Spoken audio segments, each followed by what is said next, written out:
I love really simple lessons, and this is a massive, massive lesson for you, especially if you struggle with that real heavy ground contact and struggle with the direction of that golf ball. Before we start, don't forget, hit that subscribe button. Every Monday, every Friday, there's a new golf lesson to massively help you and your game. Now, how frustrating is it, even in beautiful dry weather like this, when you catch too much ground? We see the ball just flub in front of us. Yes, it's a nightmare in the winter. We can get away with it in the summertime, but it's still not a great strike. It just doesn't fill us with much joy. We get that club too much into that ground. Even if we get the club to the ball where it should be, that club, that arc width is still too deep going into that ground. So we struggle with the quality of the contact. Don't quite get that click off that face. If this is you, this is more likely happening.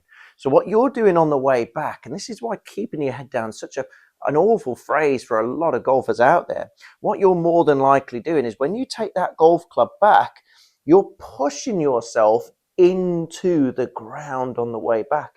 You're so low to that ground on the way back. Now, the problem we've got there is two things. One, we haven't allowed ourselves to rotate as we should do. We rotate to keep the club on the angle it wants to be. But two, we're so close to the ground now because we're pushing our feet into that ground without even realizing it. Maybe some of you, you're pushing your feet so much into that ground. What's the only way to go from there? Well, we either stay there and career the club down to the earth's core, or we have to drastically stand up and make a complete correction to try and get back to it. Sometimes you might thin it, sometimes you might top it. That's the issue. So we've got a massive issue there on the way back with us just sinking into the ground. What I want you to try and feel here is when you take your club to the top, when you feel your hips and your shoulders rotate into the top, what I want you to do, I want you to shuffle your feet. So you're shuffling your toes and heels so you can feel, yes, you're interacting with the ground, but it feels like what we call unweighting on that way back. So you're still coming into contact with that ground, but you've got the ability to shift and shuffle your feet like so. So we're not pushing ourselves down into the ground, because if we push ourselves, can't move the feet, we're going to struggle. We actually want to get that feel. It's not like we're standing up. Don't get me wrong. This is absolutely not where we're going.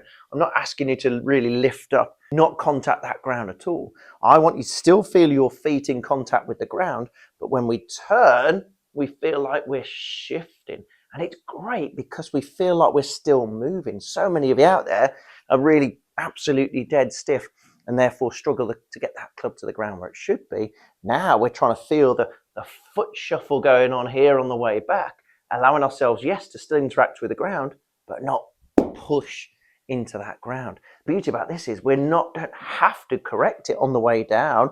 We just have to feel we're moving our lower body through the ball from there. More and lo and behold, that club hits the ground absolutely beautifully. So instead of pushing down into the ground and then having to jump back up to try and get back to it to stop hitting the earth's core, we can turn and just stay there and just swing with freedom on the way through without the need of correction.